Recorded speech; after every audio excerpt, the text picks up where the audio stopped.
তো বন্ধুরা, আজকে আমরা করতে চলেছি সেকেন্ড সামেটিভ ইভালুয়েশন 2024 এর ক্লাস 5 এর ইংলিশের প্রশ্ন এবং তার উত্তর। তো ফার্স্ট যেটা রয়েছে, দেখো একটা প্যাসেজ দেওয়া রয়েছে, read the passage carefully and answer the following questions.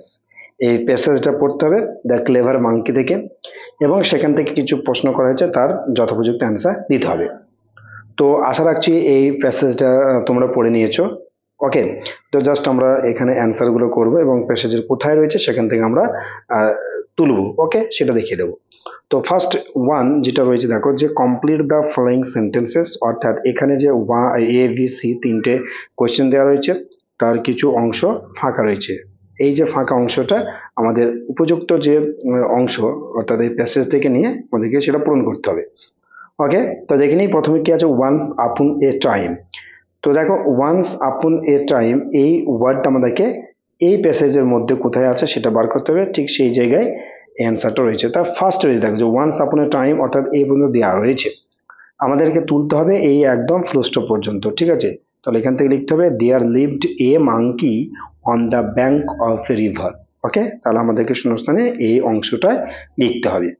Okay, number two যে রয়েছে, দেখো দেয়ার ওয়াজ হার্ডলি এনি আদার। কি রয়েছে, দেয়ার ওয়াজ হার্ডলি এনি আদার, এই ওয়ার্ড অর্থাৎ একটা সেন্টেন্সের অংশ, সেটা আমরা খুঁজে বার করব।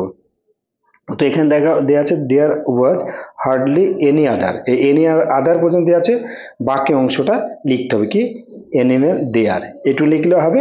আর যদি কেউ লিখে so he was in no danger, সেটা হবে, কিন্তু মূল যেটা হচ্ছে এনিমেল দেয়ার, এটা লিখতে হবে।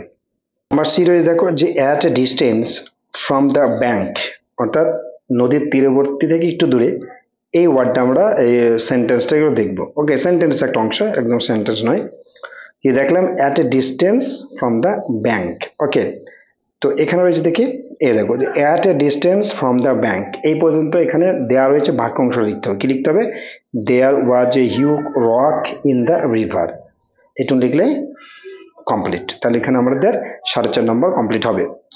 নাম্বার দুই রয়েছে, দেখো take words from the box and fill in the blanks, অর্থাৎ এখানে যে ওয়ার্ড রয়েছে, যে ওয়ার্ডগুলো রয়েছে সেগুলোর মধ্যে যেটা সঠিক অ্যাপ্রোপ্রিয়েট, সেই ওয়ার্ড দিয়ে আমাদেরকে শূন্যস্থান পূরণ করতে হবে। দেখে নিই কি কি আছে, ফ্ল্যাশ মানে কষ্টকর, টেস্টি সুস্বাদু, প্ল্যান্স পরিকল্পনা, স্টিল। এবার এ নাম্বার যেটা দেখা হচ্ছে, the trees on the island had fruits, অর্থাৎ এই দ্বীপপুঞ্জের যে গাছে রয়েছে ফ্রুটস, কি ফল, কি ফল রয়েছে, তাহলে এখানে টেস্টি হবে। ওকে, TASTY, টেস্টি, মানে এই জায়গায় এই ওয়ার্ডটা হবে। দুই হচ্ছে দেখো, অর্থাৎ B number, the monkey found that crossing the river was not very difficult, তাহলে এই জায়গায় আমাদের হবে ডিফিকাল্ট। ঠিক আছে। Number C, the crocodile made many at catch the monkey, অর্থাৎ যে কুমির অনেক কিছু, হ্যাঁ, মাঙ্কিকে ধরার জন্য কি করেছিল, কি প্ল্যান করেছিল, তাই না, PLANS, প্ল্যান্স করেছিল। ডি নাম্বার দেখো, দ্য ক্রোকোডাইল উড লাই, মানে শুয়েছিল অন দ্য রক, অর্থাৎ যে পাথরের উপরে, কি আছে স্টিল হবে, স্টিল, হ্যাঁ, একদম নির্দিষ্টভাবে একদম ওটা শুয়েছিল। তারপর দেখো the wife of the crocodile, ক্রোকোডাইলের স্ত্রী, উইস্ট মানে ইচ্ছা করেছিল, টু টেস্ট খেতে, অর্থাৎ স্বাদ গ্রহণ করতে, দ্য অফ মাঙ্কি, এখানে ফ্লেশ মানে মাংস। ওকে, এখানে তোমার FLESH, flash of the monkey, অর্থাৎ মাংকের মাংস খেতে ইচ্ছা করেছিল। তাহলে এখানে কমপ্লিট হয়ে গেল। চলো তিন নম্বর যেটা দেখি, identify the subject and predicate in the following sentences, subject এবং প্রেডিকেটকে লিখতে হবে, অর্থাৎ আইডেন্টিফাই করতে হবে। তাহলে এখানে the question is difficult to answer, এই যে সেন্টেন্সটার মধ্যে সাবজেক্ট রয়েছে, কি সাবজেক্ট আমরা বক্স করে দিয়ে দিচ্ছি দ্য কোয়েশ্চেন, আর প্রেডিকেটটা আন্ডারলাইন করছি, ইজ ডিফিকাল্ট টু অ্যান্সার। ওকে, তাহলে প্রথম কটা অংশ হচ্ছে সাবজেক্ট, দ্বিতীয় অংশটা হচ্ছে তোমার প্রেডিকেট। বি নাম্বার দেখি, the teacher are the makers of the nation, তাহলে এখানে টিচার হবে, are the makers of the nation তোমার প্রেডিকেট, তাহলে এখানে এস, এটা হচ্ছে পি লিখলাম। সি নাম্বার এসে দেখো, বৃষ্টি টিচেস ইংলিশ, তাহলে বৃষ্টি হবে তোমার সাবজেক্ট, আর টিচেস ইংলিশটা হবে তোমার প্রেডিকেট। চার নম্বর যেটা দেওয়া আছে দেখো, যে feel in the blanks with appropriate articles, একদম টেক্সট থেকে নেওয়া। কি দেওয়া আছে দেখো, তাজমহল, প্রথমে থেকে দা তাজমহল হতো, যা হোক, Taj Mahal is one of the greatest wonders of the world. তাহলে দিয়ে হলো it is a wonderful specimen of architecture. The monument like this is rare to find. I am proud to be an Indian. ওকে, তো এটা গেল আমাদের article and preposition. যেটা রয়েছে দেখো একটা রাইটিং স্কিল রয়েছে, right 5 sentences about your journey from year room to school.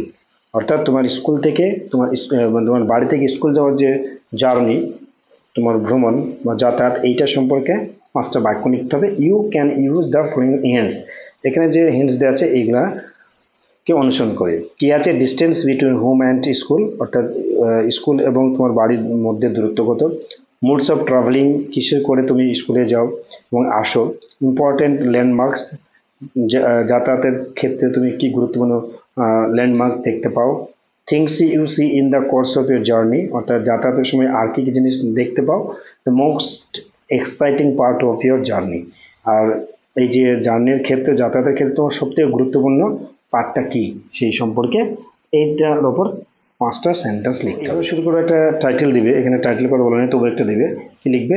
My journey from home to school. তো ফার্স্ট এখানে লিখবে the distance between home and my school is 2 kilometre. Every day I go by tuktuk. I see the football ground when I go out for school. During our journey, I see different types of men, stalls, birds, etc. The most exciting part of my journey is to see the train pass by sitting in my car tuk-tuk. Okay. তো বন্ধুরা, যদি তোমাদের কাছে ভিডিওটি ভালো লেগে থাকে like comment, এই ধরনের আরও অ্যাক্টিভিটি টাস্ক সাবমিটিভ ইভলিউশনের কোয়েশ্চেন পেতে অবশ্যই আমাদের চ্যানেলটিকে সাবস্ক্রাইব রাখবে। ওকে, তো সকলে ভালো থাকবে, সুস্থ থাকবে।